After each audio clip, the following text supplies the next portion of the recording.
Sejumlah warga Desa Sekumpul, Kecamatan Sawan Buleleng mendatangi Polsek Sawan Senin lalu. Tujuannya adalah melakukan audiensi dengan Kapolsek Sawan sekaligus mempertanyakan proses hukum dari laporan terkait dugaan pemalsuan tanda tangan oleh tersangka berinisial GS dan pencabutan SP3. Selain pemalsuan tanda tangan, warga Sekumpul juga mengajukan permohonan pencabutan SP3 kepada Kapolsek Sawan untuk mewujudkan adanya kepastian hukum karena dasar penerbitan SP3 bahwa perkara pemalsuan tanda tangan ini berkaitan dengan laporan dugaan penyalahgunaan APBDes Desa Adat Sekumpul.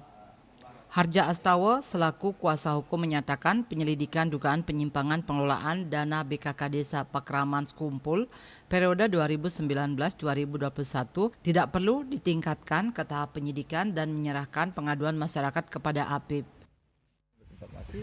Karena ada laporan warga yang melaporkan tersangka itu telah terindikasi melakukan kasus korupsi. Yang tersangka itu dilaporkan orangnya sama. Ya. Tapi laporan yang di kejaksaan itu masih dalam bentuk laporan, masih penyelidikan. Itu dipakai dasar untuk meng-SP3-kan. Perkembangan berikutnya, ternyata laporan itu tidak bisa ditingkatkan dari lidik menjadi sidik. Kita konfirmasi dengan KNRSD perkara yang dimana kemudian digelar dengan bukti yang ada, kemudian sambil koordinasi dengan jaksa yang menangani kasus itu dulu, kendalanya di mana sehingga perkara itu bisa berjalan sesuai dengan ketentuan. Pihaknya memohon sekaligus mendesak Kapolsek Sawan agar membuka dan melanjutkan proses hukum atas laporan terkait dugaan pemalsuan tanda tangan yang dilakukan tersangka GS. SP3 bersifat sementara dan jika ada bukti baru bisa dibuka dan dilanjutkan lagi proses hukumnya demi terciptanya rasa keadilan hukum yang dapat memberi efek jera kepada pelaku yang telah merugikan pelapor. Selaku Kapolsek Sawan, Budayana mengapresiasi kehadiran dan permohonan masyarakat Sekumpul sebagai kepedulian dan dukungan masyarakat terhadap penegakan hukum di wilayah Polsek Sawan.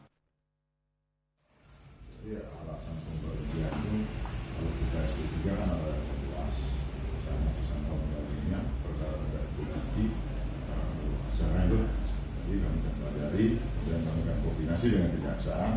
Karena awalnya itu sudah seperti cerita Bapak bahwa kasus ini sudah di inspektorat dan menunggu surat dari sana kan, lalu menunggu kan kapan jelasnya surat dikirimkan, kemudian pertimbangannya apa dia itu. Kalau misalnya kalau memang dia korupsi di sana di proses sidik, ya bisa aja proses di sana. Yasriuli, Bali TV.